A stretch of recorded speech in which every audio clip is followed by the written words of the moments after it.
Good to see people from all over. We got to wake California up this morning. It's still a little early for them. They got to get their coffee, Jeff. Yeah, exactly.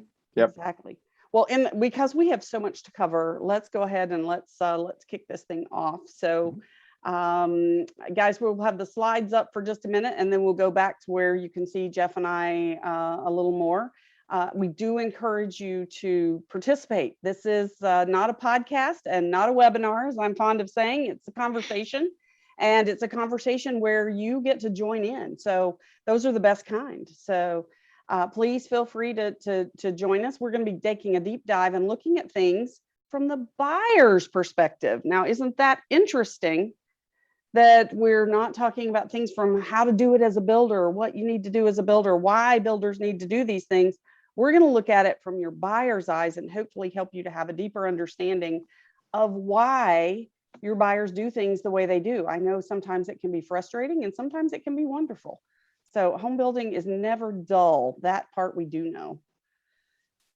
I'm going to go ahead and kick it off with a quick intro of me and then turn it over to Jeff to introduce himself. So I am the founder of New Home Solutions Consulting. Jeff and I were just reminiscing and I realized how long we've known each other.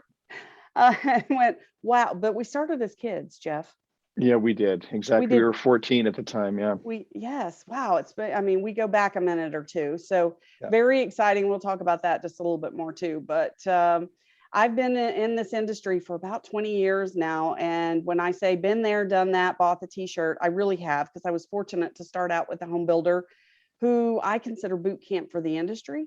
I worked as an on-site, I was a sales manager, I was a director of construction and an acting division president at one point. So I did purchasing, I did closing. I mean, if you can do it in home building, I certainly did. That builder also flew me all over the country and allowed me to get training from the best and the brightest in this industry. And for that, I will be ever grateful because it was my foundation. The next builder I went to, I met Jeff. So I like to say I knew Jeff before he was Jeff Shore. So he worked with me when we were at Ryland, and I think that was one of your first gigs that you had, right? It was the first assignment I ever had when I went out on my own, was with Ryland Homes. I still have that framed dollar, that ceremonial dollar bill from that assignment. That's right. Yeah. They paid me two, but I kept one of them. So you kept one of the dollars. Yeah, yes. Yeah, so, well, that's good. 50% of what you earned. Well, it was wonderful. And as a sales manager who was new to a publicly traded builder at that time, or a sales VP, it was fantastic to work with you and to have those quarterly retreats that we were fortunate. And a lot of the information, that I got in that foundation, came from Jeff. I'm not embarrassed to say it. I think it's fantastic. And I'm sure there's so many people that he has influenced over the years who he probably has no idea, what he said or what he did, even at that moment, that made a direct impact on them. So thank you very much. It's an honor to have you here today. Jeff, with that, well, let me let you go ahead and talk about yourself and your book that you have, your new book, one of the, 20 or so that you have out there. Not quite. First of all, thank you, Kimberly. It was very, very kind. And look, at the end of the day, I think everybody who's on right now with us, we all have the same goal. We just want to have an impact, right? We want to have an impact on the lives of the people around us. And that's why I love sales so much, and new home sales in particular, is that we really do have just such a profound way to change people's lives and impact just one of the most important decisions that they will ever make in their entire lifetime. So yeah, it's very, very cool. Blessed to be in this industry for now 35 years. Man, I'm getting old. You did start when you were 14. I did. I was just a pup. Yeah. And I was in my early 20s at the time. And when I sold my very first home, and I just love this industry so much. It's so much fun. It's so challenging. It's so rewarding. There's just so many things to love about the home building business. And now I lead a team of 13 people at Shore Consulting. We work with home builders, large and small, all over North America. And we just have a great time doing it. And it's a lot of fun. Yes, I'm of the age now where people say, "So when are you going to retire?" And I'm like, "Well, why would I do that? I'm part of a great industry. I'm having a great time." And let's face it, the days that we're living in right now, I mean, who would want to miss this? It is just it's just a crazy, crazy time where we are learning more than we think we're learning, and it's going to help us for the rest of our careers when we get to the other side. 10 years from now, you're going to have some rookie who's saying, I don't know what to do. I don't know how to sell a home. Interest rates are all the way to 5%. How will I ever do it? And we're going to sit back and say, hey, dude, we survived 2021. Don't tell me about how bad life is. So, yeah. The ups and the downs, but I've never seen this industry accelerate at the pace that it has accelerated in the past. Yeah, no doubt. Yeah. So, and you know what? It's, I might say, long overdue. Maybe we could have paced it a little better, but just definitely a little bit. long overdue. For sure. So I do want to do a couple of housekeeping things here. On November 9th, we're back here on Head to Head. Please join us, because we have none other than our friend Jeff, Miss Meredith Oliver, and we're going to be dusting off that good ball. Friend, if you mind. We're going to call her a good friend. She is a very good friend, and I am very interested to hear her take on what we can expect for 2022. Mm-hmm. I have some predictions in mind as well, and you'll just have to join us to hear about all that. And then normally I don't cross over and cross promote, but I'm going to break my own rule today, because I think this one's really important. On November 12th, the Sales and Marketing Power Hour is taking a deep dive into something that is incredibly important to our industry. So whether you're a general realtor, or you're a home builder, you are industry adjacent, and you are an associate member at NAHB, or just active in the association, we're going to be talking about diversity, equity, and inclusion, and why that is so incredibly important for our industry. And we have two amazing guests. You can learn more by going to our Facebook group, and that address is on the screen, or you can just search, if you're on Facebook, Sales Marketing Power Hour. And that if the information is not yet up there, I know Gabriella will be getting it up very soon. So just make sure you join that group, and we'll keep you posted. But I'm super excited about having such an important discussion, and particularly the timing of that important discussion.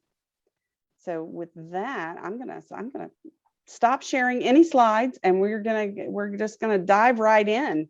So Jeff, we talked before the show a little bit about our capsule of what part of the buyer's journey we're trying to focus in on today. And then you did something really interesting. So you said, oh, let's expand that. And I thought, oh, he wants to expand after people buy. But no, he wants to talk more about why and what happens before they ever identify themselves. So we're going to look at when that buyer identifies themselves to the contract, as well as what caused them to identify themselves in the first place. Right. You've got to start at the beginning, right? Yeah, it really, really does. And, I think that sometimes we get under the mistaken idea that the sales process, that's when, look, I know a little bit about marketing. My specialty, of course, is sales, but we tend to think that the sales process begins when we talk to the customer for the first time, or they make contact for the first time. And I suppose there's some truth to that idea. But the buying process doesn't start there. The buying process starts long before we meet them for the first time. And so if you just look at it right from the very beginning, and I'm going to throw a little test out for people who are watching right now. So you're going to use your chat box right out of the gate. And I'm going to ask you to rate your level of dissatisfaction in the home you're in right now. Here's how we're going to do this. I want you to put yourself on a dissatisfaction scale of 1 to 10. 1, very low dissatisfaction. I'm really happy in the home I'm in right now. 10, raging dissatisfaction in the home I'm in. I have to move. So go to your chat box right now and rate yourself somewhere between a 1 and 10 on your level of dissatisfaction in the home you're in right now. So we got a 7, we got a 4, Tabby's 7, Erica's 3, 7, 3.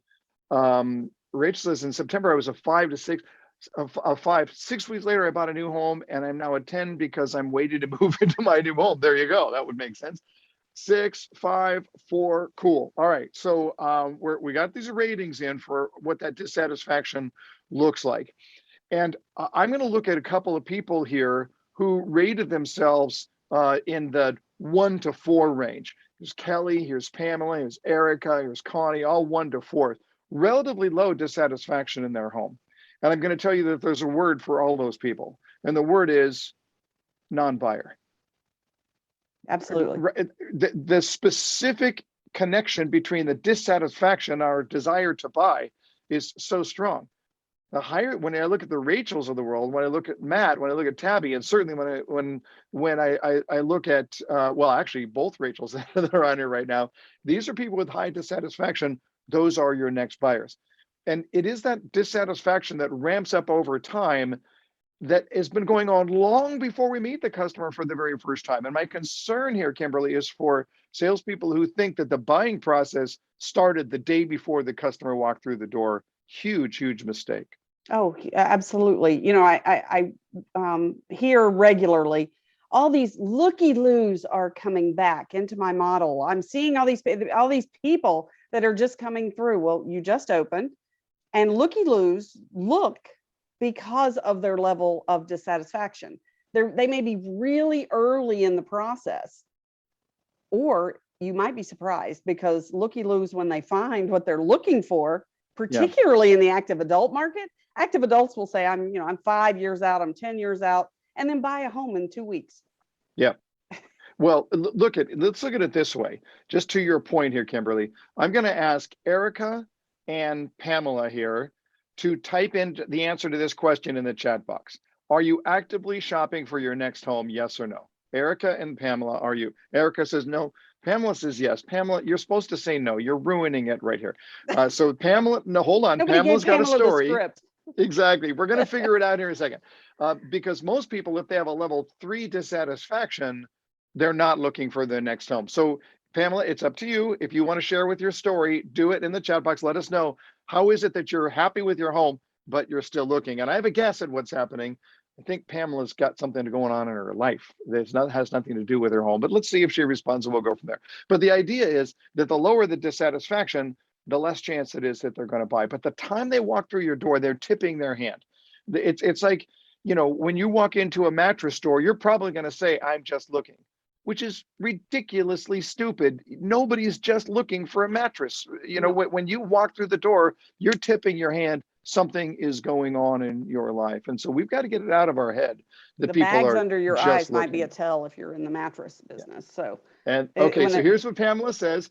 I'm currently renting and looking to buy my first home and soon to be a I assume that's fiance. Yeah. Whoop, whoop. Absolutely. I don't know if I pronounced that whoop, whoop right, but here's the idea. So she's currently renting, and what she's saying is that she otherwise likes the place that she's renting, but she doesn't own it, and that's where her dissatisfaction is. So it still works. It holds true right there. You can measure people by their dissatisfaction, either with the home they're in or through something that's going on in their life. But that's what we have to figure out first.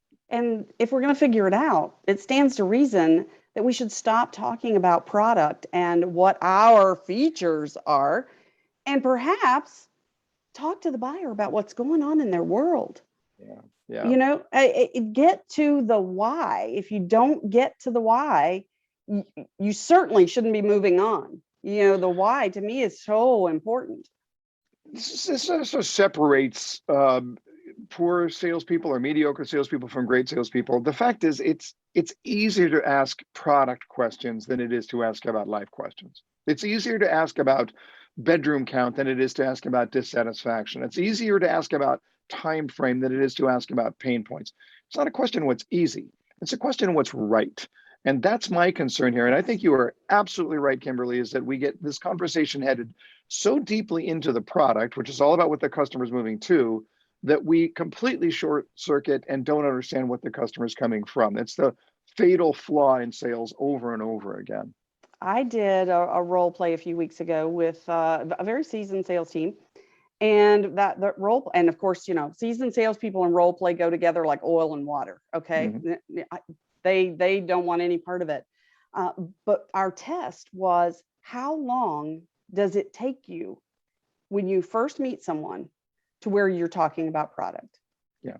The best that we made it was almost 3 minutes, but Mm-hmm. in most cases it was 2 minutes or less. Yeah.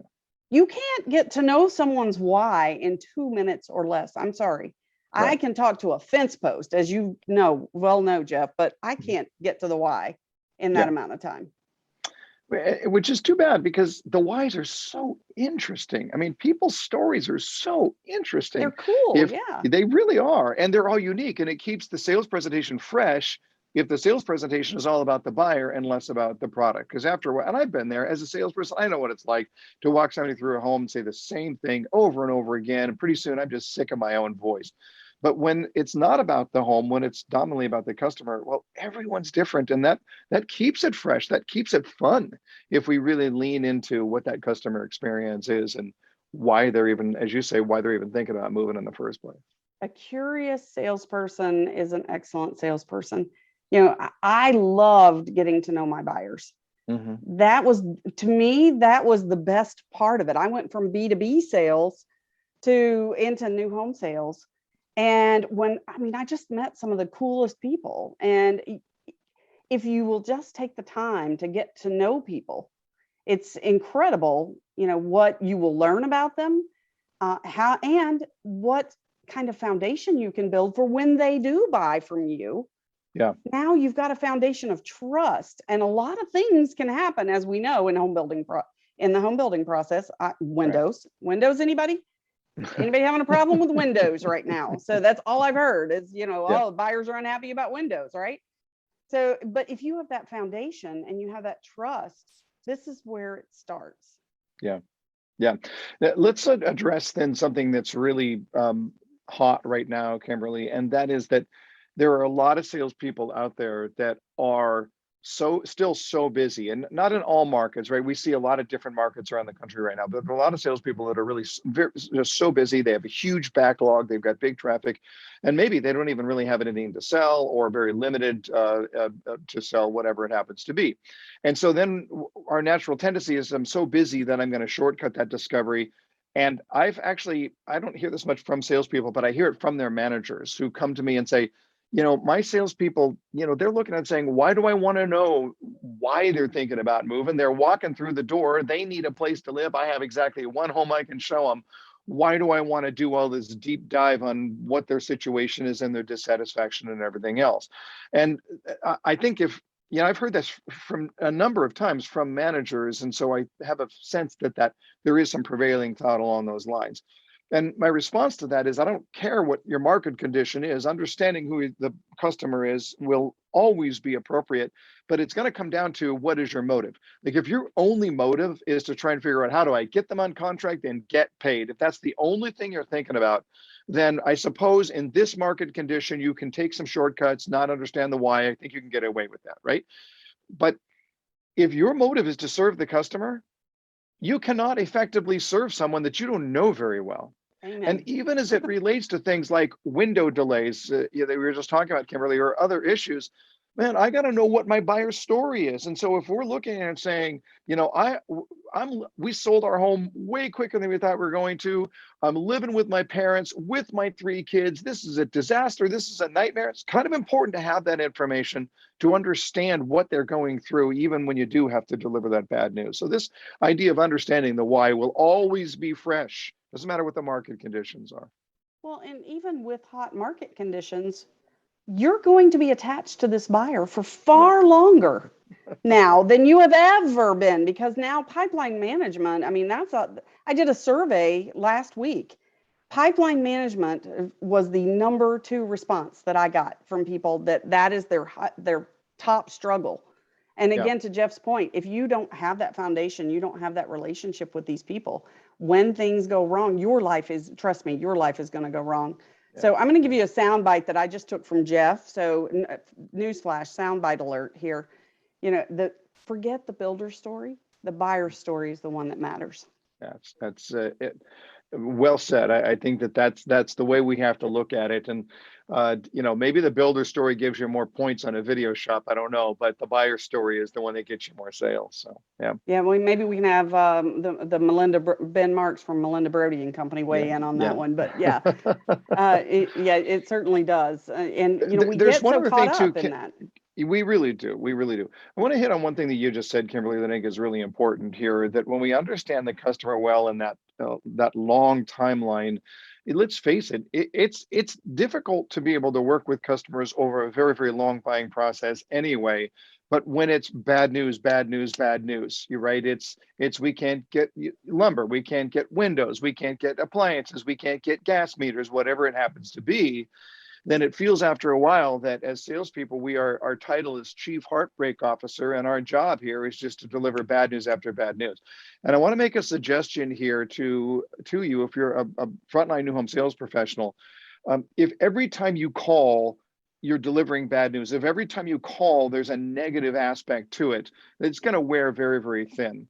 And so I want to make a suggestion here that you are depositing into the positive side of that relationship in surprising and helpful ways, so that when you do call with some bad news, it's offset a little bit. So think in terms of what marketers call content marketing. What can you share with your customer while they're in this long process to get them thinking about something else than the delays? What can you tell them about your expanded community, the neighborhood around you? Here's this art and wine festival that's coming up, or this is the soccer signups.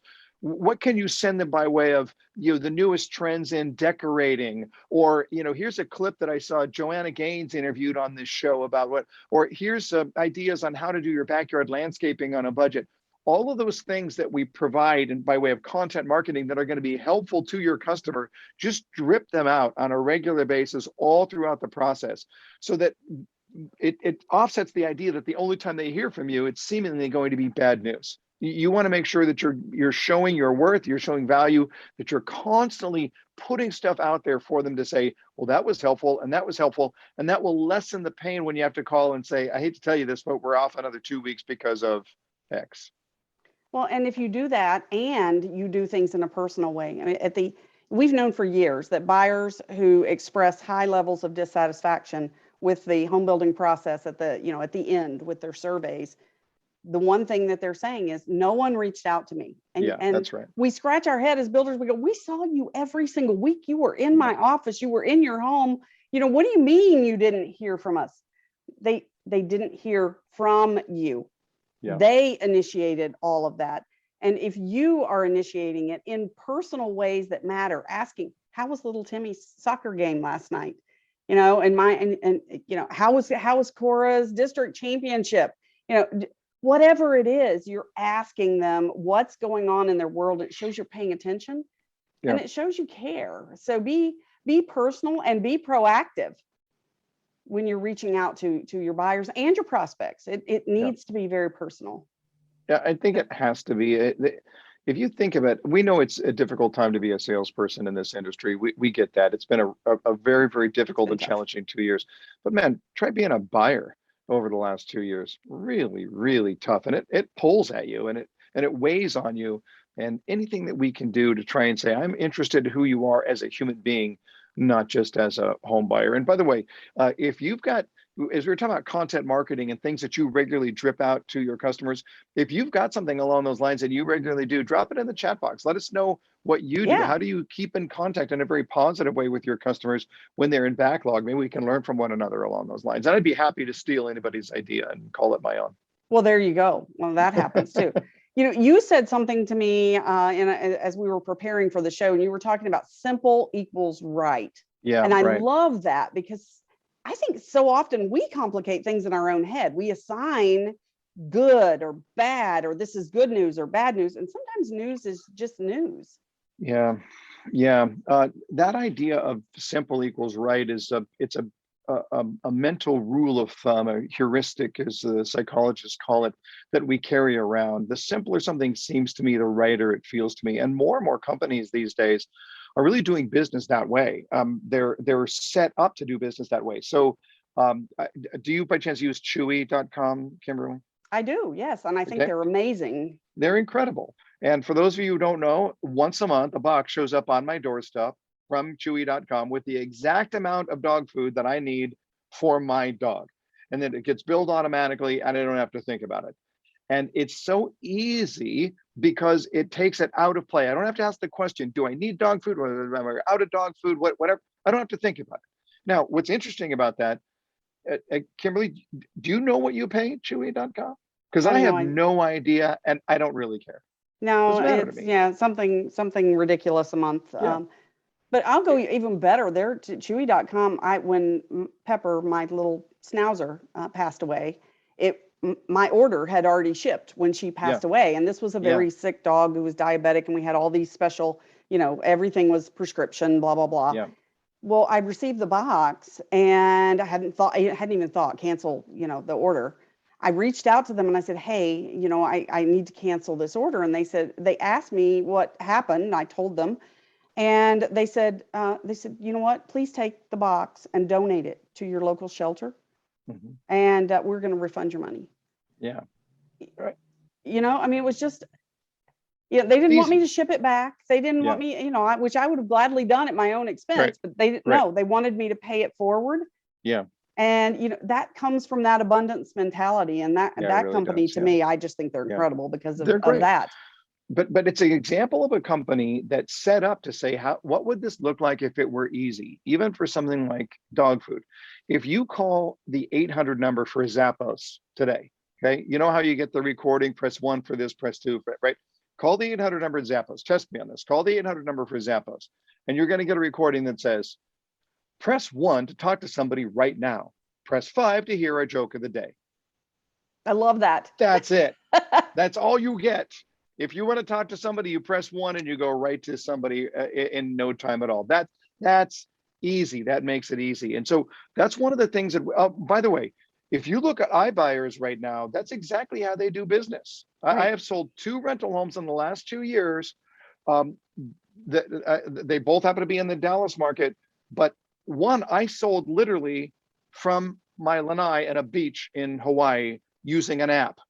Through Open Door, and I asked, my tenant bugged out on me, just left the place, and I put in a request to Open Door. I got an offer later that day. It was one of the easiest transactions that I've ever had, and this is the future of our industry. And when we think about those like iBuyers leading the way, why are they leading the way? Because they make things really easy. And so we have to ask ourselves the question, what does simple look like? What would this look like if it were simple? Because in the buyer's mind, the easier something seems to me, the righter it feels to me. Absolutely. So, and interestingly, no, not once have I heard you say that Chewy was the cheapest, or the iBuyer program that you used was the cheapest. We get so focused on price. Yeah. And honestly, if price were the only thing that mattered, we'd all be living in cardboard boxes on the beach. Right.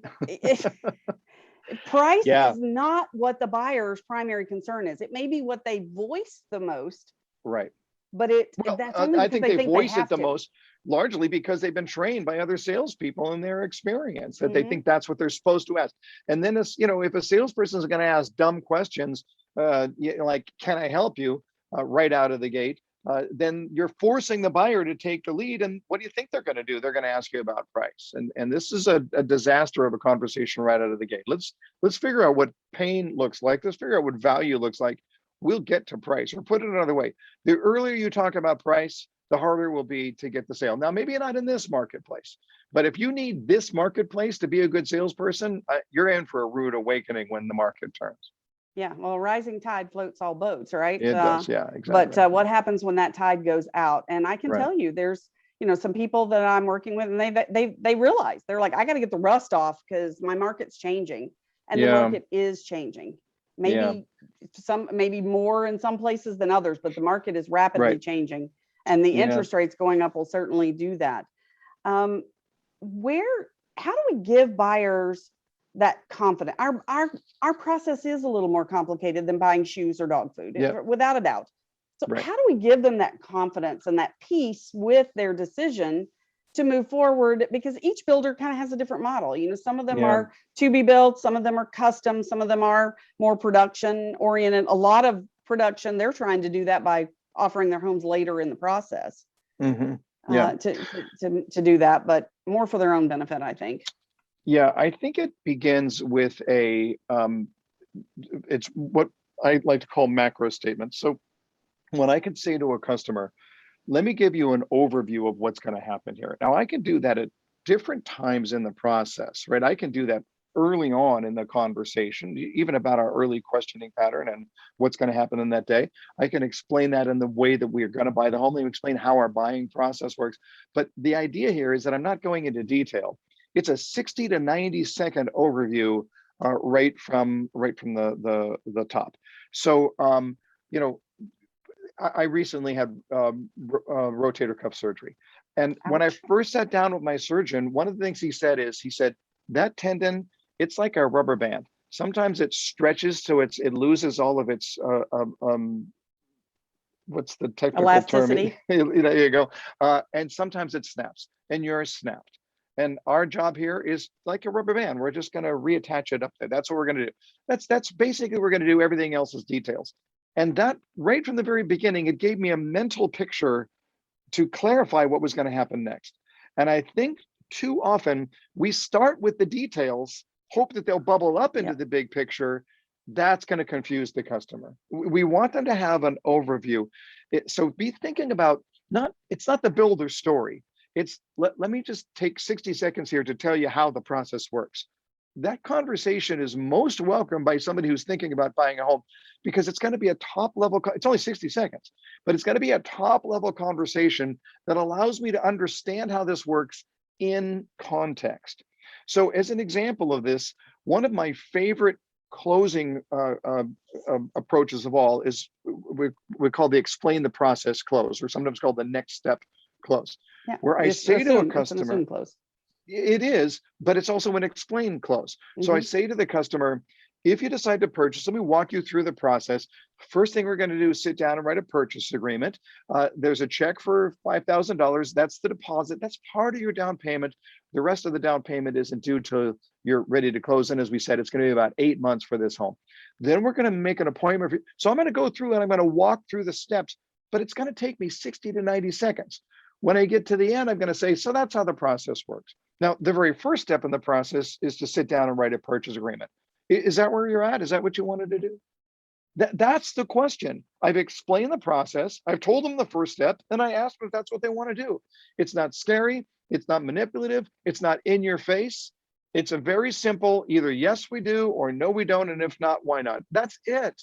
But the idea here is that it's clear. It's, again, think macro. How do I give my customer the macro view first before I get into the details at various stages throughout the process? So you mean the buyer at that point doesn't care whether you have elevators or you're using level 5 cabinets and granite, and they don't care about that at that point? Yeah.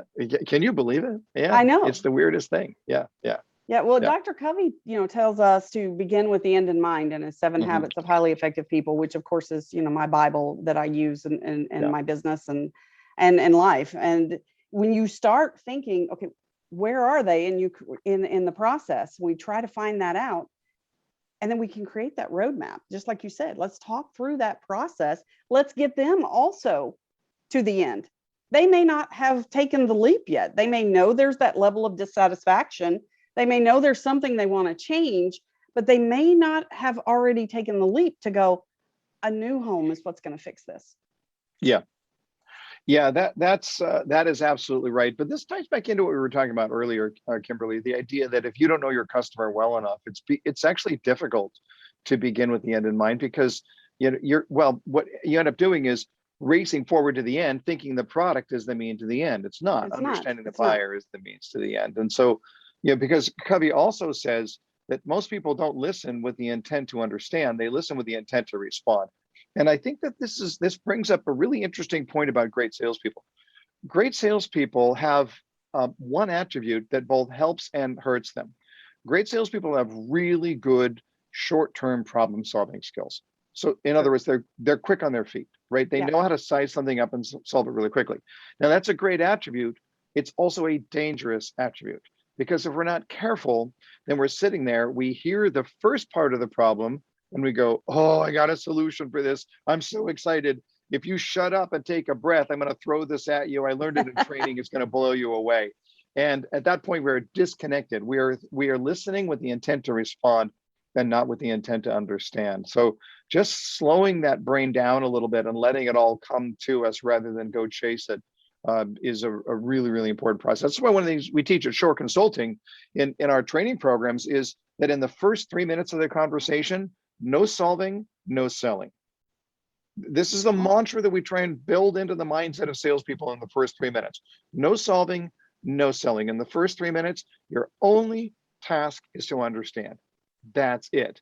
Hopefully it goes even longer than that, but we try and put that 3-minute governor on there to say you cannot solve and you cannot sell in the first 3 minutes. The only thing you're allowed to do is seek to understand. The visual that I often use is an onion. You want to peel the onion. You just keep peeling it back till you get to the really stinky part in the middle, because that's your why. Well, and that part, visual stays with my people. They're like, ooh, I love it. I love it. That stinky part that you call it, that's where the emotion is. And it's so critical to understand that, because people don't move because of their dissatisfaction. They move because of the emotion tied to the dissatisfaction. And people don't look forward to what their future holds. They look forward to the emotion that their future holds. And we're emotional creatures. We make emotion-based decisions, and getting down deep into it, that's where the emotion lies. And if you don't figure that out, you're going to try and say, here's my beautiful shiny project, isn't it swell? And that's not the most effective presentation. No, I call that selling by process of elimination. And I run into so many salespeople, realtors, general realtors too. The process is, here's everything that fits the description you just gave me. Let's look at all of it and let's see. And as we go through, we go, does this work? Does it not work? And okay, we'll throw that one away. Let's go to the next one. Can you sell that way? Sure. Eventually, maybe you might wear the buyer out before you get there. But is that the most effective way of doing it? Absolutely not. You know, when you really understand that why, then that's going to take you there a lot faster and on more solid ground. Yeah. That's the fun part of sales. It really, really is. Getting deep into what happened, why now, like what's going on in your life. That's the fun part. And it's the part that, frankly, I think buyers want to share their story. In fact, I think they desperately want to share their story. It's just there aren't enough people interested in that story. They're more interested in bedroom count, price. So here's a way to be able to frame that. If you're a new home salesperson, this is my suggestion. Don't be a reg card. Don't be a walking reg card. What does a walking reg card ask? Bedroom count, price point, time frame, home to sell, you're working with a realtor. Look, those are all reg card questions. Let the registration card, let the visitor card do its job. You ask better questions. You're better than that. You don't have to ask questions that we would be able to fill out on a form. Ask the questions that the reg card can't answer. Why? Why now? What's going on in your life? How does that affect you? These are the things that make us different, that make us unique, that cause us to stand out, and that ultimately make us very, very memorable and helpful in the eyes of our customer. Absolutely. And this is the white space. What are you filling in the white space? The reg card should prompt you maybe, but you got to go, it's the stuff you're writing on the back of the card. Yeah, that's exactly right. That's where we need to get. And we've gotten away from that. And we've just gotten to where we are acting like Alice in Wonderland, and we just take the first thing. Oh, well, they want 4 bedrooms, 3.5 baths, and a 3-car garage on a cul-de-sac, and so we show them everything we have that's associated with that. I'm like, that information is false information appearing real.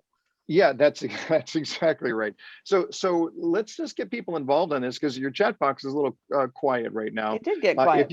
If you've got a great question that you like to ask your customers, drop it into the chat box. Just what is one of your go-to questions?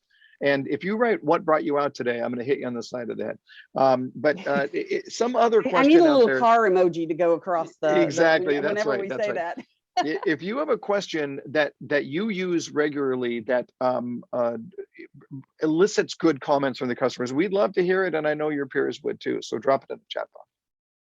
Yeah, one of the things as we're waiting on that, one of the questions that I like to ask, especially when people tell me they came in because they saw the sign. And when I say sign, I don't mean an epiphany from the heavens. That's not what I'm talking about. I'm talking about your snipe signs that you have in your directionals, right? Oh, I just saw your directional. Oh, that's fantastic. I'm so glad it's still out there. Yeah. But what happened that today you paid attention to the sign? What happened yesterday? What's going on in your world? Because to your point, that sign's been there for a while. It's been there a while. They've driven by it every day and they've ignored it until now.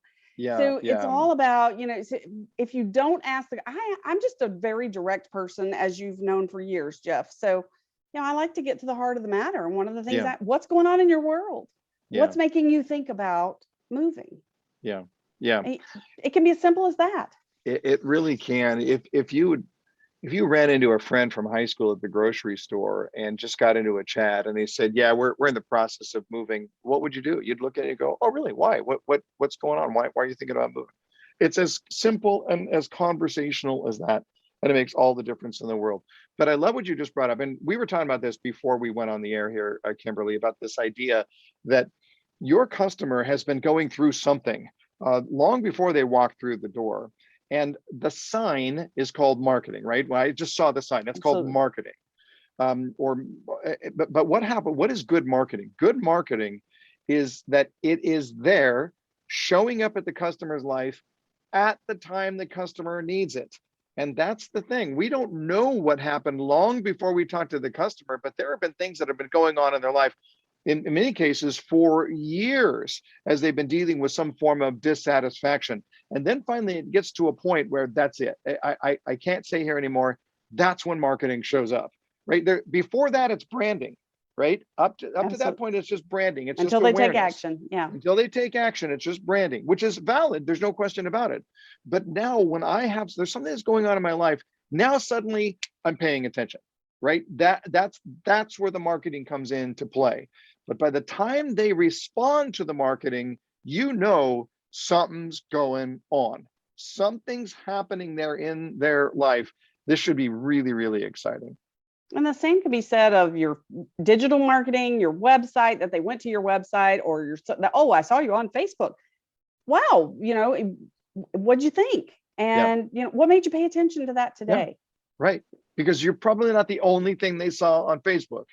Probably but not. They mentioned that now. Yeah, that's exactly right. Yeah. I just love this idea that, even when a customer says, well, we just started looking. It's like, no, you didn't. I mean, maybe you just started looking here, but you've been thinking about this really for quite some time as that dissatisfaction in your current situation has been rising and rising and rising. And the only exception to that is somebody who legitimately just started looking because just like that, they got a job transfer, or just like that, their house burnt down, or just like that, some tragic accident happened in their life, or a mother is moving in with them. And those people are even more motivated, even though they just started looking. So this idea that we're just looking, or we just started looking, great salespeople are deaf to this idea. Poor salespeople are the ones who are like, oh, great, like I have time for this. No, this is crazy. Nobody just started. They've been thinking about this for a long, long time. Yeah, I just don't think people drive around and look at models as a hobby. There may be that odd one-off, of course, but most people don't have time to go drive around and look at stuff. I completely agree. But here's the thing. Even if I looked at it and said, well, come on, Jeff, some people are just looking. As soon as I start getting that thought into my head, there's no benefit for me to carry that thought that some people are just looking. Because as soon as I carry that thought that some people are just looking, now what happens? The customer comes in and says, I'm just looking, and there it is. Told you, some people are just looking. There's no validation that's going to help you in that regard. And even if theoretically somebody was just looking, are you seriously going to tell me that there's never been anybody who thought they were just looking and then looked and then fell in love and then bought anyway? It happens every single day, because sometimes people see what their future could bring, and it gets them so excited that it spotlights what's wrong now. They see how great their life can be.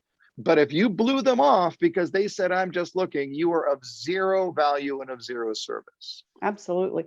I wasn't just looking. I live in the new home world, right? So I was out doing training in the new home world. And I did training a couple of times in the builder's model that I ultimately ended up purchasing and moving into in 2020. I wasn't looking to move. I'd been in my home forever. I went, wait a minute. I kind of like this place. Maybe I like this new lifestyle that I could take on. Right. And I sold myself before I ever even talked to anybody about the idea. And then I Happens had to all get the my time. husband on board, Yeah, and that's a very normal process. Now, maybe it not is. everybody's as knowledgeable about new homes as I am, but that was way third, fourth, fifth in consideration there. Yeah, yeah. Let me just hit on two of the comments because I love this. Rachel said, "Great. So, what are you looking for?" I love it. Somebody says, "I'm just looking cool." Well, we're going to talk about what you're looking for here in just a moment. That's a very cool, matter of fact way to be able to handle it. But Tracy says it's the easiest way for them to try to get you to leave them alone. I want to address Absolutely. that for just a second because there are customers who are going to walk through the door, and I get it. They're going to look and they're going to say, "I don't want to talk to a salesperson," and the reason that they're feeling that way is because they've talked to too many salespeople who were not helpful. And so the idea here is not that they don't want to talk to a salesperson, they don't want to talk to an unhelpful salesperson. I'm going to go one And step further and say a bad salesperson. okay, I wasn't going to go there, but I'm if you want going to go there. there, Kimberly, You opened the door. I'm going through it. fair enough. Fair enough. So now I got to look at it and say that burden is on me, 100% on me to prove that I am way more valuable to you than the other people that you have met. I have to own that. I can't blow it off and say, "Oh, great, another one of those mean people." No, I have to look at it and say, it is completely up to me to be valuable enough to them to have a conversation. So what do I need to do right out of the gate? Here's an idea. Don't sound like every other salesperson. Absolutely. So if you're, for example, if you're asking the question, "So what brought you out today?" Okay. Now, I personally, I hate this question. I hate it passionately. And the reason I hate it more than anything else is that it gives you a bad answer. Most people are going to say "my car" or "I'm just looking." I don't want either of those answers. So stop asking the question. But even if it were a theoretically good question, I still wouldn't ask it. And you know why? Because it makes me sound like every other Everybody else. salesperson out there. I got to be unique. I got to be different. I got to be the person that walks through the door and actually wants to. And this is on us, man. This is 100% on us. We have to own that to say, they owe me nothing when they walk through the door. Everything that I get out of this relationship is earned because I poured myself into it and I did not look like every other salesperson. You got me fired up now, Yeah, Kimberly. that's an easy. Oh, I can get fired up over that one. I mean, people have scripts. We like to think, "Oh, well, we're salespeople. We have scripts." No, people have scripts. Yeah, they We do. Yeah, all yeah. have roles that we play, Right. and you get the good cop, bad cop, and then they change on you, or you get the "I'm just looking," because that's a Yeah. script. Yeah, it If is. you Yeah. if you want to get people out of their script, you do have to Jeff's point, do things differently. Yeah. Yeah. One of the things that I've been known for doing, and I've laughed at for the people have laughed at me for doing this for years, but I immediately welcome, "Hey, welcome to Bodacious Builders. I was Yeah. just headed to the kitchen to get some water," or "I just put on a fresh pot of coffee. Can I interest you in some?" I don't wait Yeah. on the response. I leave Yeah. my little happy sales center and I walk out the trap and I go through the front door. I'm not Mhm. demonstrating a model. I am simply moving people to get them out of my scary sales office and Mhm. into the heart of the home. And about the time I hand them whatever beverage I've offered them is when I go, "I'm so sorry." And I actually twirl my hair, Jeff. That won't work for you, but Hey I actually now. twirl my hair. And I say, "I'm so sorry. I don't know where my Yeah. manners are. I'm Yeah. Yeah. Kimberly and you are." Yeah. And the reason I do it is very intentional. Get them off their script because they're going to go, "Where's that crazy blonde chick going? Well, I guess we better follow." And Mhm. now they all of a sudden they've forgotten, "I'm just looking," or, "Hey, what we talked about in the car, we're only here to pick up information." Why? Yeah. You want a brochure? Yeah. Yep. Get real with people. And I can't do that unless I do something that allows That's them to get different. That real with doesn't look me. like everybody else. My go-to is I say hi to somebody and say, so you're out home shopping. Are you having fun? Are you enjoying the process? I love that one. And I'm not suggesting that's the end all of questions. The key here is to actually get them to think about the answer.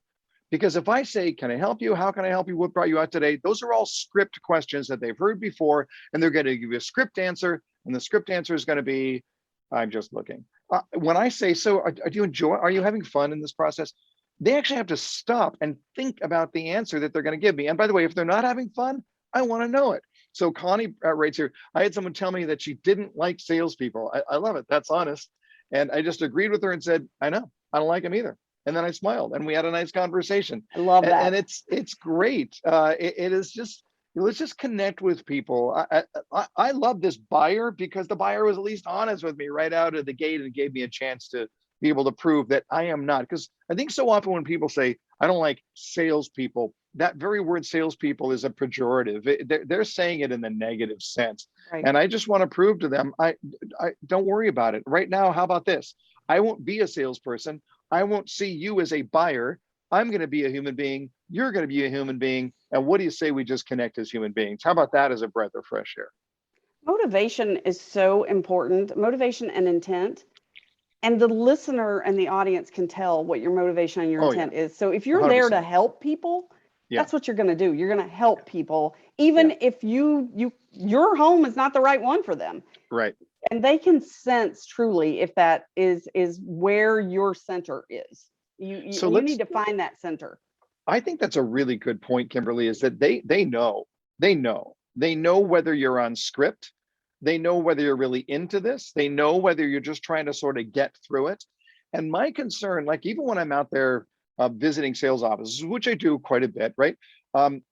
It's not, I don't see a lot of negative energy. What I see is a lot of neutral energy, like all the energy that you expect to see at the post office, right? But it's just this sort of, I'm here, it's transactional, I got to go through my little spiel, and then you're going to go look at a home and we'll see how it goes. And when you prove to me that you're really, really interested, then I'll prove to you that I'm a good salesperson. This is the concern that I have. It's got to be a unilateral decision to stand apart right from the very beginning. But it's so easy as a salesperson just to fall into a rut and get into the same speech over and over again. I like Tabby's response. You want to talk about that one? When I worked on site, I would ask what other builders and homes I looked at, liked and disliked, and why. It gave me a lot of info. Absolutely. Because here's the deal. Everybody is an expert on their own experiences. Sure. Right? Everybody's an expert in their own experiences. So let's ask them a question about their experiences, whether it's in the shopping process, it's about the home they live in now, whatever it is. Those questions are actually much easier to answer versus saying to somebody, so what's your time frame? And having a customer go, oh my goodness, what is my time frame? I don't know what my time frame is. How long does it take to find a home in the first place? Then what do I do with the home in right now? Am I going to rent it? Am I going to sell it? I mean, I don't want to be a landlord. I'm going to talk to my kids. What happened to the school? I don't want to tip this person off and look too excited. A year. Right? This is what's going to happen. All that stuff is going on. Yeah. Exactly. And then they're going to say a year. And then a salesperson is going to go, oh, great, a year. I'll be dead in a year. Why are you even here? So this is a dead end question right from the very beginning. You know, we've got to ask questions that are easy for people to answer. And as Tabby says, everybody is an expert on their own history and their own experience. They know what they've been through. They know what their life is like right now. And it's a simple question. Where have you been? What have you seen that you like? Yeah, right. And if they go on and on about a home that they liked, I mean, that's fantastic. Though the follow-up really question to that is, well, that does sound like a great home. May I ask, what kept you from owning it? Yeah. And then you're going to find out what went wrong. Right. Talk about a roadmap to what not to do. I mean, it's fantastic. Yeah, absolutely. Yeah. You mentioned the word curiosity earlier, Kimberly, and in my opinion, I think curiosity is one of the most underappreciated skill sets of great salespeople. I don't think we really pay enough attention to how important that curiosity is. And by the way, it is a skill set. It's something that can be grown. It's something that can be developed. But great salespeople are very deeply curious about the human being standing in front of them right at that moment. Yeah, and the buyer doesn't know what you're supposed to say, when you're supposed to say it, or what the builder story is. I mean, just get real with people. Just like you were at a cocktail party or hanging out with your neighbor. Yeah, absolutely. Yeah. Erica says people are always looking to talk about themselves, where they're coming from and what for the most part, I totally agree with you, Erica. And if they're not willing, it's because they don't trust you. It's because your questions were just too much like everybody else's questions. Sometimes you have that person, you try to connect with them and you try 3 or 4 different tacks to get there, and you just can't, right? You just can't bridge that gap. I have, as a last resort, I've said, I'm sure you came here with a purpose in mind. Would you mind sharing with me what that was? Yeah. And again, my motivation comes from, I'm just trying to help you. If I don't have anything to help you, then I'm going to refer you elsewhere. Yeah, completely. But if you don't understand why they're there, it all comes back. It always comes back to the why. Trying to sell a home without understanding somebody's why, it's a fool's errand. It's really difficult. And as you said earlier, Kimberly, it's not just understanding the why, but it's you got to peel the onion. You got to figure out the deep why, the emotional why, what's going on there. How do you recommend to salespeople, particularly those who've been doing this for a little while? I think our newbies are probably a little more moldable and easier to teach them the right habits. But when you've built these habits over the years, or you've been in a really good market and you just haven't had to do these things, how do we break those bad habits? Yeah, that's a great question. We're talking a lot with our clients right now about what we call dormant selling skills, the skills that we just have not had to use over the last couple of years.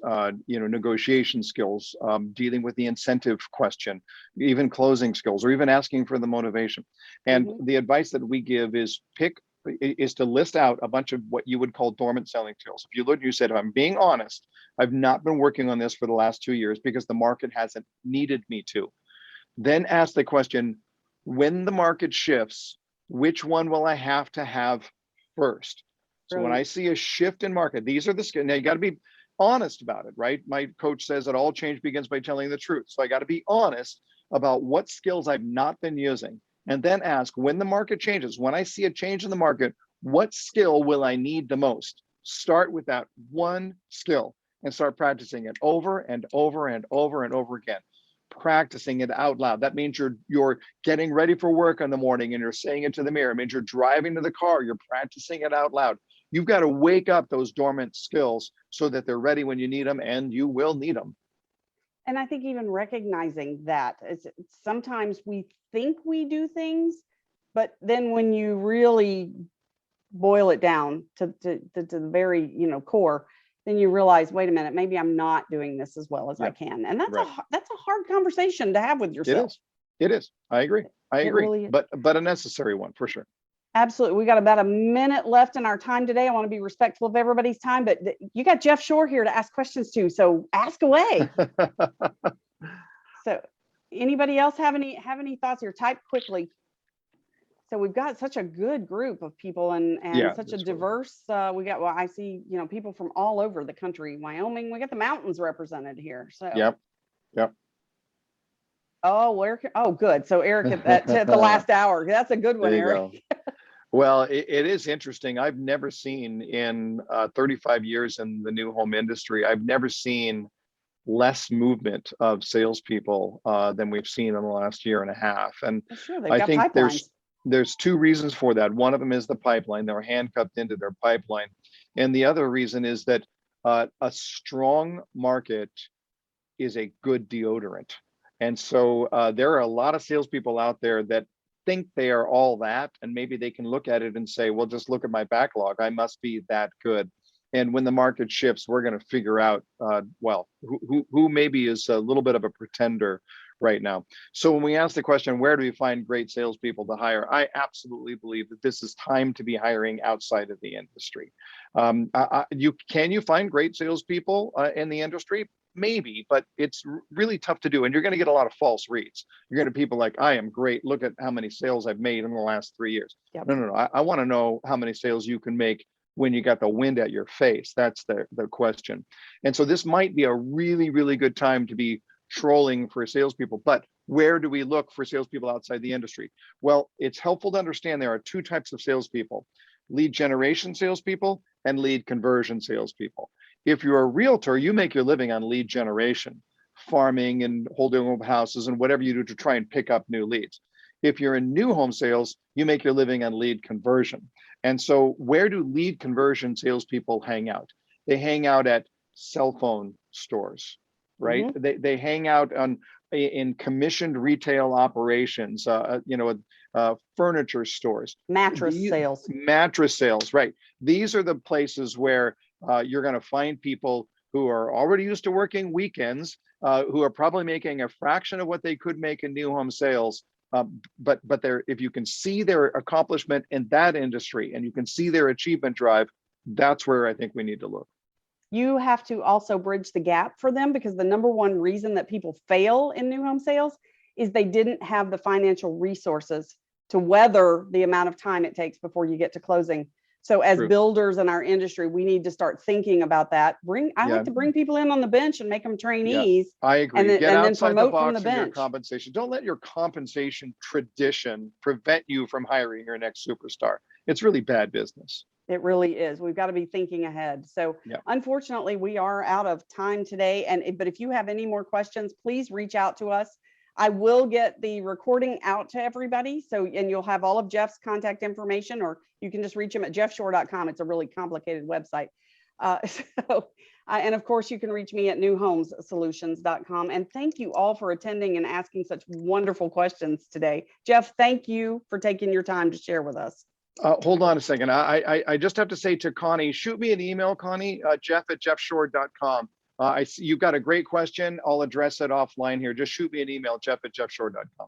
All right. Thanks, everybody. Take care. Thank you, everybody. Have a great day. Thank you. Thanks. Bye.